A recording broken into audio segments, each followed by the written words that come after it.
साल पहले की बात है, जब स्कूल की छुट्टियां शुरू होने वाली थी। ये क्लास 12 का आखिरी दिन था। बिल्कुल वैसा ही जैसा आप स्कूल के अंतिम दिन की उम्मीद करते हैं। उत्साह और कड़वे मीठे अलविदा। हर कोई एक दूसरे की डायरी और ईयर बुक में साइन और फनी मैसेज लिखने में व्यस्त था। मेरा स्कूल बहुत बड़ा था। आसानी से 1000 से ज्यादा छात्र थे। इसलिए चीजों को संभालने के लिए शिक्षकों ने हमारी ईयर बुक इकट्ठी कर ली और उन्हें अलग अलग कक्षाओं में घुमाया ताकि हर किसी को साइन करने का मौका मिल सके। आप समझ सकते हैं कि इससे समस्याएं कैसे पैदा हो सकती थीं। जिसने जैसा चाहा वैसा कुछ भी किसी की ईयर बुक में लिख सकता था।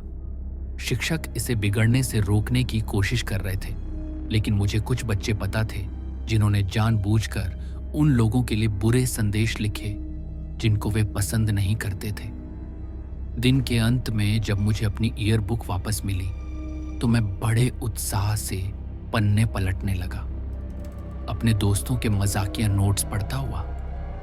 लेकिन तभी मेरी नजर कुछ अजीब पर पड़ी। किसी ऐसे इंसान के हस्ताक्षर थे जिसे मैंने कभी देखा तक नहीं था। उसका नाम था समीर राजपूत तृतीय। ये नाम मैं जिंदगी भर नहीं भूल सकता। उसने जो मैसेज लिखा था वो छोटा, सीधा और सच कहूं तो थोड़ा डरावना था। उसमें लिखा था, हैक्स, मैं तुमसे फिर मिलूंगा। मैं पन्ने को घूरता रह गया, बिल्कुल उलझन में। मैंने कभी समीर से बात तक नहीं की थी। वैसे भी मैं अब कुछ कर भी नहीं सकता था। साल खत्म हो चुका था और अब उसे देख भी नहीं सकता था। मैंने सोचा शायद कोई अजीब बच्चा अपनी हरकतों में लगा है या फिर शायद कोई गलती हुई है। खैर, मैंने इस बारे में सोचना छोड़ दिया। कुछ घंटे बीते और फिर मैं अपने घर के बेसमेंट में अपने दोस्तों करण, देव और किरण के साथ स्लीप ओवर कर रहा था। हम चारों डोरीटोस खा रहे थे और रात भर कॉल ऑफ ड्यूटी खेल रहे थे। मेरे माता पिता का कमरा 3 मंजिल ऊपर था, इसलिए हमें शोर की कोई चिंता नहीं थी। करीब 2 बजे के आसपास हम लोग पापा की रोइंग मशीन पर मस्ती कर रहे थे। तभी अचानक स्टॉर्म डोर पर जोरदार दस्तक हुई। यह आवाज आते ही हम सब चुप हो गए। कौन हो सकता था जो इतनी रात को स्टॉर्म डोर पर दस्तक दे? मतलब वो या तो मेरे माता पिता को जगाना नहीं चाहता था या उसे पता था कि हम नीचे हैं, या दोनों। ये बात समझ से बाहर थी। वह इंसान उसी पैटर्न में लगातार दस्तक देता रहा। मुझे पता था कि किरण कुछ बोलने वाला है और मैं उसे रोक नहीं पाया। उसने जोरदार आवाज में पूछा, कौन है? मैं चाह रहा था कि मैं उसका मुंह बंद कर दूं।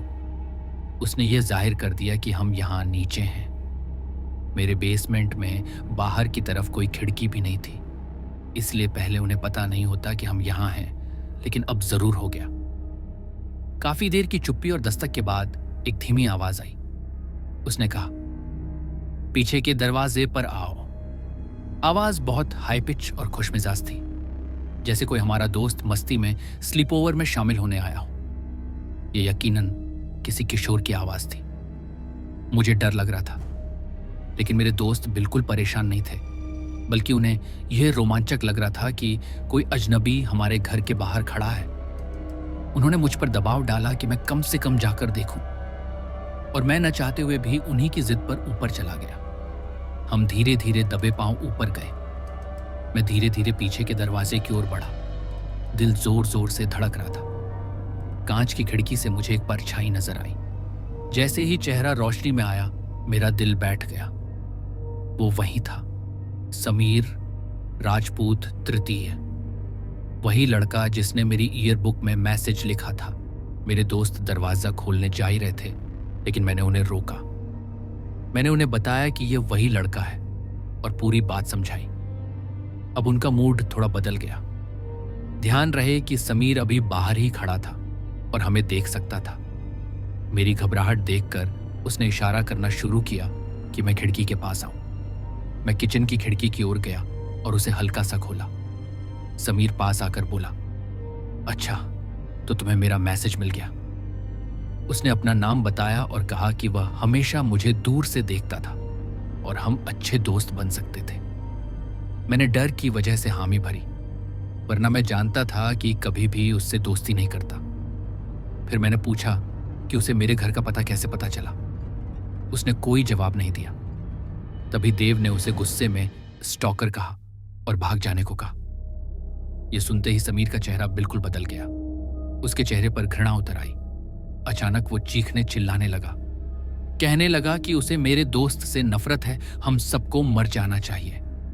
ऐसी बातें जो उसे बोलने का कोई हक नहीं था। उसने खिड़की जोर से खोलने की कोशिश की, लेकिन मैंने तुरंत इसे बंद कर लॉक कर दिया। वह पागलों की तरह खिड़की पर घूंसे मारने लगा, मानो तोड़ देगा।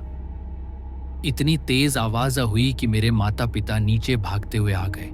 पूछने लगे कि आखिर हो क्या रहा है। तभी समीर भाग गया। मैंने अपने माता पिता को सब बता दिया। मेरे पापा तुरंत बाहर भागे, लेकिन समीर कहीं नजर नहीं आया। अजीब बात यह रही कि मेरे माता पिता ने पुलिस नहीं बुलवाई। उन्होंने कहा कि सुबह स्कूल से बात करेंगे ताकि लड़के को थोड़ा फायदा ए शक मिल सके।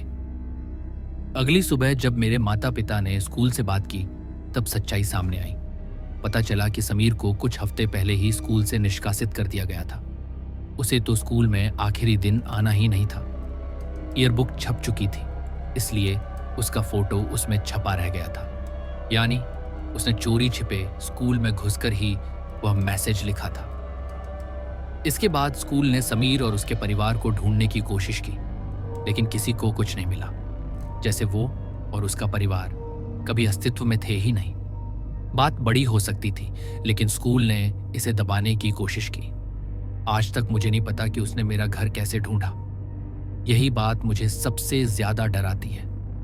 लोगों का मानना है कि वो मानसिक रूप से बीमार और परेशान लड़का था, जिसे किसी वजह से मुझ में दिलचस्पी हो गई और उसने लंबे समय तक मेरा पीछा किया। मेरे माता पिता कई हफ्ते चिंतित रहे। अब हम इस बारे में बात तक नहीं करते, क्योंकि माहौल असहज हो जाता है। लेकिन उसी घर में रहना अब वैसा कभी नहीं रहा।